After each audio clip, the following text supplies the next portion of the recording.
Esta noche, en Enlace México, a raíz de la explosión de una pipa que transportaba gas LP en Iztapalapa, el gobierno federal anuncia la evaluación de medidas para el traslado de combustibles. Autoridades de Estados Unidos buscan al francotirador que asesinó al activista conservador y aliado del presidente Donald Trump, Charlie Kirk.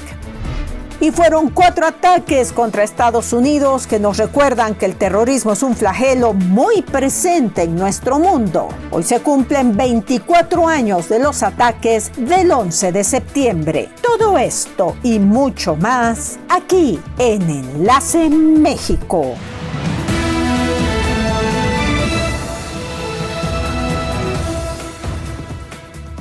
¿Qué tal? ¿Cómo están? Un placer darles la bienvenida a una edición más de su noticiero Enlace México, transmitiendo desde la ciudad de Puebla para todos ustedes que nos acompañan en la Unión Americana y se enlazan a través de Mexicanal, y por supuesto todos ustedes que utilizan nuestras distintas redes sociales para mantenerse enlazados e informados. A todos, gracias por el favor de su preferencia.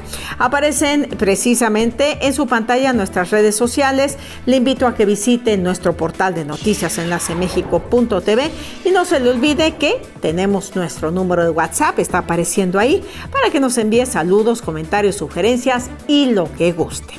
Vamos a dar inicio y nos vamos rápidamente con la información nacional. Aquí hay algo de lo más importante que sucedió en nuestro México.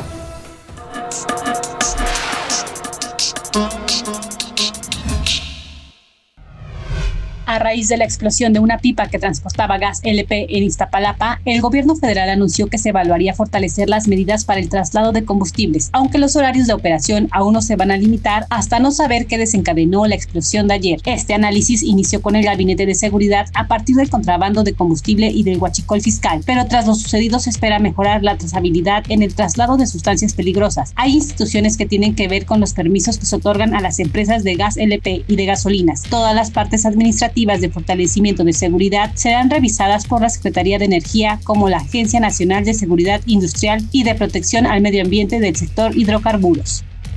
China dijo el jueves que se opone firmemente a cualquier coerción después de que México propusiera un arancel de 50% a las importaciones de automóviles ligeros desde el gigante asiático. El gobierno de México presentó una propuesta para elevar los aranceles a varios países para proteger sectores estratégicos de su industria, como gravámenes de hasta 50 y los productos chinos en la mira. La Secretaría de Economía divulgó el miércoles el proyecto de ley presentado al Congreso, que apunta a países con los que México no tiene acuerdos comerciales y que llega en medio de presiones comerciales de Estados Unidos.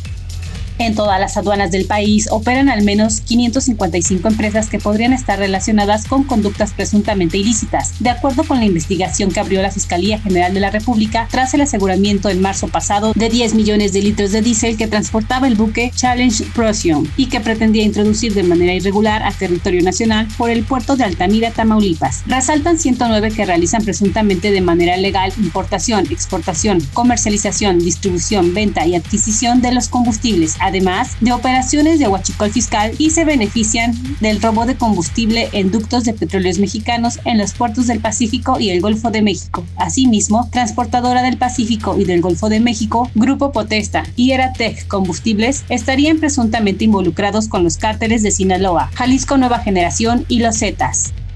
México, el país con mayor consumo de bebidas azucaradas en el mundo, registra un promedio de 166 litros por persona al año, una cifra que ha contribuido a que cada año se registren 100,000 muertes a causa de enfermedades relacionadas con el consumo excesivo de azúcar, como la diabetes, el sobrepeso y la hipertensión, señaló el subsecretario de Integración de Desarrollo y Sector Salud, Eduardo Clark. El funcionario explicó que el aumento del impuesto a los refrescos es una política pública eficaz para reducir su consumo, tal como se ha demostrado en los 119 países que lo aplican. Asimismo, señaló que 1 de cada 3 muertes son por infarto, hipertensión y diabetes, padecimientos asociados al consumo de refresco, que si bien no es la única causa, es un motor silencioso de muerte. La información nacional de cada día.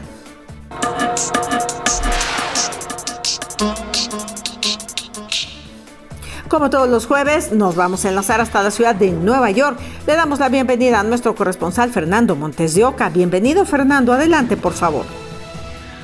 Isabela, amigos de Enlace México, reciban un saludo desde Nueva York, la capital del mundo. Esto es lo más relevante. Hoy, 11 de septiembre, se conmemoraron los 24 años del ataque a las Torres Gemelas acá en Nueva York, que dejó más de 3,000 muertos, millonarios destrozos y miles de heridos. Se notó la ausencia del presidente Trump y del vicepresidente Vance. En su lugar vino Lutnick, el secretario de Comercio, y además del director del FBI, Kash Patel. Aparte, contamos con la presencia de la gobernadora Kathy Hochul y de los exalcaldes Giuliani, Bloomberg, el actual alcalde Adams y demás oficiales electos del pasado y actuales. El presidente Trump llegó esta noche al Yankee Stadium, donde los Yankees de Nueva York mostraron sus respetos y el día lo nombraron para los héroes y las personas que perdieron la vida en nuestros trágicos eventos. Pero el día de ayer, la senadora por el estado de Nueva York, Kirsten Gillibrand, advirtió que sin la intervención del Congreso, el programa de salud del World Trade Center, que ha ayudado a miles de afectados, tendrán que empezar a rechazar a personal de primera respuesta y sobrevivientes, al igual que reducir el acceso a la atención médica para el año 2028. La legisladora advirtió que justo cuando se estima que casi 50,000 personas padecen cánceres relacionados con el evento del 11 de septiembre, urge que el Congreso incluya en su próximo paquete de financiamiento recursos para el programa de apoyo a la salud. Así es, dijo la senadora Kirsten. El programa de salud del World Trade Center es un salvavidas para esos héroes. Como miembro del Congreso, es nuestra responsabilidad financiar completamente este programa para que ningún sobreviviente tenga que preocuparse por perder su atención médica, agregó la legisladora. Tenemos una deuda enorme con nuestros héroes del 11 de septiembre y es hora de que lo hagamos. Más fondos para cubrir el servicio médico de tantísimas, miles y miles de personas que acudieron a la limpieza y a rescatar a las víctimas del 11 de septiembre. Eso es todo lo que tenemos en Nueva York, la capital del mundo. Que tengan muy buenas noches y un excelente fin de semana a la vista. Hasta entonces, cuídese mucho. Muchísimas gracias, Fernando, por la información. Saludos para ti hasta la Gran Manzana. Nos enlazamos contigo el próximo lunes. Y bien, nos vamos a ir al corte. Veamos cómo cerró el peso frente al dólar. El día de hoy el dólar se cotizó a la compra en 17 pesos con 96 centavos y a la venta en 18 pesos con 94 centavos. Así cerró la jornada financiera de este día. Gracias a Eduardo Ceballos, Citlali Hernández Guzmán y Amelia Lemus por sus comentarios y por su visita en nuestra página de Facebook. Vamos a la pausa. Ya volvemos.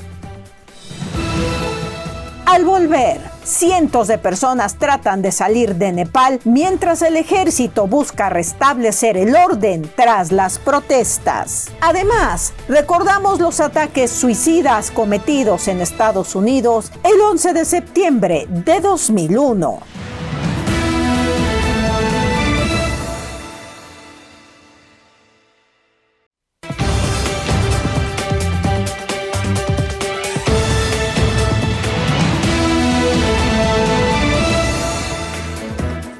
Estamos de vuelta, seguimos en Enlace México y si le parece, revisamos las efemérides de una fecha como hoy.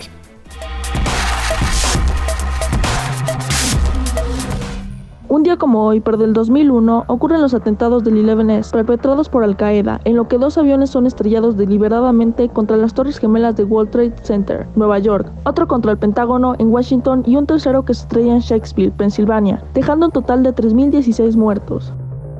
En 1951, la nadadora estadounidense Florence Chadwick atraviesa el Canal de la Mancha a nado desde Inglaterra hasta Francia, convirtiéndose en la primera mujer que atraviesa el canal en ambas direcciones.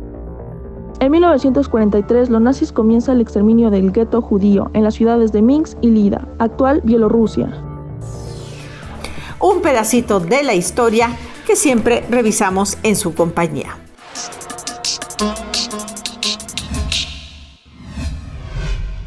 Las autoridades buscan el jueves al francotirador que asesinó a Charlie Kirk, un activista conservador y aliado del presidente Donald Trump, con una sola bala y luego se escabulló en el caos resultante del más reciente acto de violencia política que azota a Estados Unidos. Un funcionario en Utah dijo el jueves que la policía está trabajando para identificar al agresor, quien saltó de un techo y huyó. El FBI informó que se recuperó un rifle de cerrojo de alta potencia del área donde el sospechoso de disparar a Kirk. El asesino parece tener edad universitaria y se mezcló con la población universitaria en el campus de Utah, donde ocurrió el tiroteo, según las autoridades. Por su parte, Trump anunció el jueves que otorgará póstumamente a Kirk la Medalla Presidencial de la Libertad. Kirk fue asesinado con un disparo desde un tejado en el campus de la Universidad del Valle de Utah, donde estaban hablando el miércoles, dijeron las autoridades.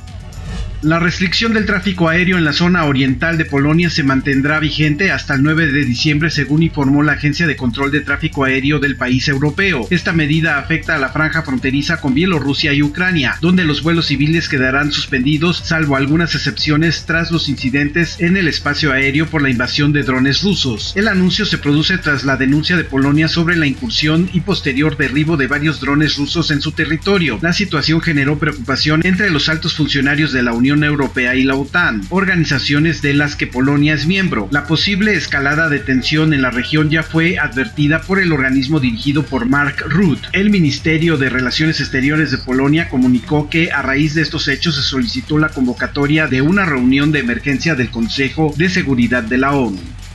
El primer ministro de Qatar declaró que el primer ministro israelí Benjamin Netanyahu mató cualquier esperanza de libertad a los rehenes que aún se encuentran en la franja de Gaza, después de que Israel atacara a líderes de Hamas en Doha. Los comentarios del jeque Mohammed bin Abdulrahman Al Thani antes de su aparición en Naciones Unidas el jueves subrayó la indignación generalizada entre los países árabes del Golfo por el ataque de Israel, que mató a menos a 6 personas. Sus comentarios se produjeron mientras miles de palestinos intentaban huir de la ciudad de Gaza ante la inminente ofensiva de Israel allí. El número de personas que abandonan la ciudad ha crecido en los últimos días, aunque muchos se han negado porque dicen que ya no tienen la fuerza o el dinero para reubicarse. Cientos de personas abarrotaron el principal aeropuerto de Nepal en Katmandú el jueves para conseguir un vuelo fuera del país, mientras crecía la confusión sobre quién gobierna la nación del Himalaya después de que violentas protestas derrocaran al gobierno. En la capital, la población se apresuró a comprar alimentos básicos como arroz, verdura y carne la mañana del jueves, cuando el ejército levantó brevemente un toque de queda. Soldados armados vigilaban las calles, revisaban vehículos y ofrecían asistencia a quienes lo necesitaban. El ejército de Nepal tomó el control de la capital el martes por la noche después de 2 días de enormes protestas que dejaron la residencia presidencial y los edificios gubernamentales en llamas y obligaron al primer ministro a dimitir y huir. Y nos vamos ahora a otros temas. Efectivamente, hoy es un día histórico, un aniversario más, el 24 años desde los atentados del 11 de septiembre en la ciudad de Nueva York, aquel día que estremeció la historia y que cambió la seguridad de la aviación para siempre. Efectivamente, un día en el que el grupo terrorista Al Qaeda nos enteramos que existía por el ataque a las Torres Gemelas, al Pentágono y a otros sitios. Veamos el reportaje. Porfirio Ramírez Mendoza, LLC, presenta. El 11 de septiembre del 2001 cambió el mundo luego de los ataques de Al Qaeda a Nueva York. Desde ese día, el planeta jamás volvió a ser el mismo y, por supuesto, México y sus inmigrantes fueron unas de las víctimas colaterales. Durante los primeros 2 años, la situación que se desencadenó en esos días fue muy negativo para México. Incluso fricciones con el presidente de los Estados Unidos y Vicente Fox, presidente en esos días de México. ¿Se puede decir que México también fue una de las víctimas? Claro que sí. México en sus aspiraciones en relaciones internacionales ha experimentado un fracaso enorme en su relación con los Estados Unidos, desgraciadamente, y todo a raíz de una ¿cómo podemos caracterizarnos? Como una paranoia esencialmente generalizado. Aún se recuerda el temor que se vivió aquel martes negro. A empezar a prepararnos para ir a trabajar a las 8:30 de la mañana más o menos. Ya habían cerrado todos los puentes y ya habían cerrado las estaciones del metro, más autobuses, todo eso se cerró. Y pues la verdad la gente como que no lo creía, como que era como algo así como un sueño más que nada. Desafortunadamente, entre las miles de víctimas se encontraban 6 poblanos quienes estaban trabajando ese día en las Torres Gemelas. Fueron 6 poblanos oriundos de Teciutlán, de Acatlán de Osorio, Santa Inés Aguatempan, de diversos municipios poblanos que estaban en esos momentos laborando en las Torres Gemelas y bueno, pues lamentablemente perdieron la vida en este terrible incidente. Desafortunadamente el trato discriminatorio a raíz de aquel día creció y aún faltan todavía muchos años por seguir viviendo este problema. Porfirio Ramírez Mendoza, Foreign Legal Advisors, LLC. Todo lo legal en México, Porfirio te lo resuelve. Ante cualquier situación legal, recuerda que no estás solo. Habla con Porfirio. Porfirio te lo resuelve. Si dejaste algunos asuntos sin resolver en México, yo soy Porfirio y Porfirio sí te lo resuelve. Como siempre, hoy la ciudad de Nueva York conmemoró y Estados Unidos en general conmemoró este aniversario más de pues estos hechos históricos definitivamente extraordinarios que nos tocaron vivir. A partir de entonces el mundo no fue el mismo. A partir de entonces nos enteramos que existían todos estos grupos terroristas y más atentados se multiplicaron en distintas partes del mundo. 0048, saludos enlace desde San Diego, saludos a Julián y Guadalupe Zamora en la ciudad de Puebla, de la familia Osorio y Zamora desde San Diego, y ellos se encuentran en Huaquechula, Puebla. Vamos a la pausa. Al regresar, analizaremos la nueva crisis política en Francia. Además, uno de los accesorios indispensables del atuendo de charro y de nuestras fiestas patrias, el hermoso sombrero de charro.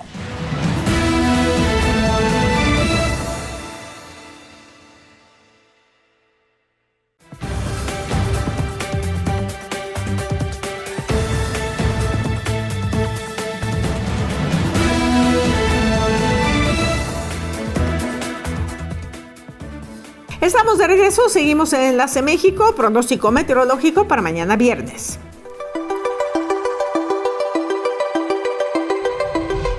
Para mañana viernes, 94 grados Fahrenheit, 34 centígrados será la temperatura máxima en la ciudad de Houston, Texas. La mínima, 73 grados Fahrenheit, 22 centígrados. Van a tener un día soleado. En Los Ángeles, California, la máxima esperada 80 grados Fahrenheit, 26 centígrados, mínima 62 grados Fahrenheit, 16 grados centígrados. El día estará parcialmente nublado.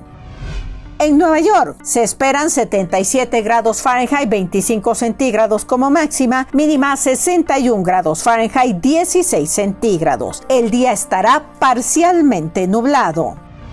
En la ciudad de Puebla tendremos 25 grados centígrados, 77 Fahrenheit como máxima, mínima 16 centígrados, 61 grados Fahrenheit. Vamos a tener un día mayormente soleado.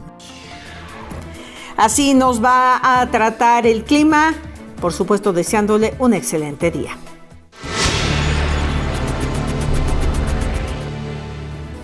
Como cada jueves, un placer darle la bienvenida a nuestro experto en temas de política internacional, el doctor Zidane Serraoui. Adelante, Zidane, por favor.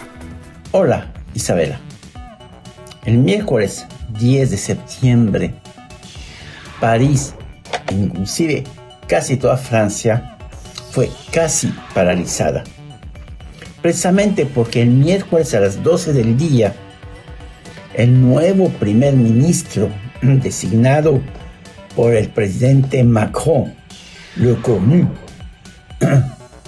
ya iba a tomar posesión de su cargo.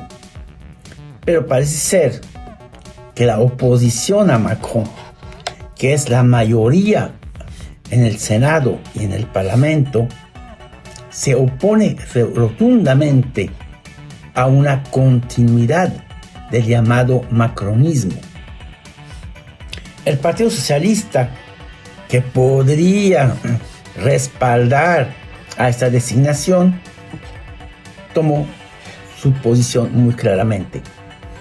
Queremos a un diputado socialista para el cargo de primer ministro. Y si hablamos de la Francia insumisa, el partido de extrema izquierda que encabeza Mélenchon, su posición es todavía más radical. No a ninguna negociación con Macron. Más bien, lo que buscan es la caída del gobierno y del presidente, la renuncia del presidente, a pesar de su elección por el voto popular. Del otro lado, la derecha de Marine Le Pen, que ha logrado consolidarse como un partido con mucho peso en la vida política de Francia, podría respaldar al nuevo primer ministro. Pero también es algo poco probable. Así que, ¿cuántos días va a durar Le Cornu, el ex ministro de la Defensa, hoy primer ministro de Francia en el poder? Yo creo que las apuestas van más bien a que no va a durar mucho tiempo. Muchísimas gracias al doctor Zidane Seragui por este análisis. Saludos, Zidane, nos enlazamos contigo el próximo jueves. Y bien, estamos ya muy cerca de la gran celebración de los mexicanos, de nuestras fiestas patrias, 15 de septiembre. Y es cuando salen a relucir, todos estos hermosísimos atuendos y trajes típicos que tenemos en México. Y, por supuesto, existe un accesorio de un traje típico, que es el traje del charro mexicano, que no puede faltar. Que además, pues tiene una confección muy complicada y que precisamente un verdadero sombrero de charro es muy importante y muy valioso. Veamos. Aunque es poco conocido, Puebla es la cuna de la elaboración del mexicanísimo sombrero de charro. Fue en 1850 cuando en nuestra ciudad se establece una de las primeras fábricas de esta artesanía a nivel nacional. Desde luego los franceses interesados en armar aquí, en hacer algo de sombrero aquí, venirse a vivir en este campo y venderlo con más facilidad, sí, vinieron, establecieron 2 fábricas francesas aquí en Puebla y una en México, que fueron los señores Tardán. Desde luego que el sombrero de charro exclusivamente se hizo en Puebla. Casencina se especializó en la elaboración de este símbolo mexicano, elaborando sus sombreros con piel de conejo. El proceso de creación de los sombreros de charro es arduo y exige respetar los antiguos secretos para moldear el pelo del conejo, con la finalidad de formar un resistente tejido que dará forma a esta artesanía. El primer paso consiste en lavar a la perfección las pieles para después separar cuidadosamente cada pieza, la cual será seleccionada según su calidad para obtener la mejor piel. Tras seleccionar la piel, el artesano compacta este material amasándolo con agua fría para obtener la base del sombrero, el cual después se pasa al área de planchado para darle la forma final que tendrá cada uno de los sombreros. Se deja reposar unas cuantas horas para después pasar a la etapa final, la cual consiste en brindarle su belleza decorándolo por medio de diversos bordados a mano, con hilos multicolores o bien con finos canutillos que le darán la elegancia y precio a cada sombrero. Tras este laborioso y largo proceso artesanal se obtiene el sombrero de charro, un símbolo de la cultura mexicana que puede adquirir desde los 3,000 pesos hasta los 30,000 pesos. Pues ahí tienen ustedes la manera en que se hace un verdadero sombrero de charro. Por eso son tan caros, pero son excepcionalmente hermosos. Y por supuesto, estas son las fiestas para pues sacarlo a lucir, ¿verdad? El sombrero de charro. Con esto llegamos al final. Gracias como siempre por el favor de su compañía. Ramsés Gámez desde Michigan. Saludos a sus hijas Marta y Julieta que viven en Zacatlán, Puebla. José Nemesio Rivero desde Arkansas felicita a su mamá Ernestina Cruz, que vive en Tecamachalco. Es su cumpleaños, muchas felicidades. Y Julia Orduña desde Wisconsin manda un saludo a la familia, a su familia que vive en Atlisco. Están muy bien, espera volver a casa muy pronto. Nos vamos, gracias por habernos acompañado como siempre. Por favor, cuídense muchísimo y buenas tardes, buenas noches. Los esperamos mañana para enlazarnos como todos los días aquí en Enlace México.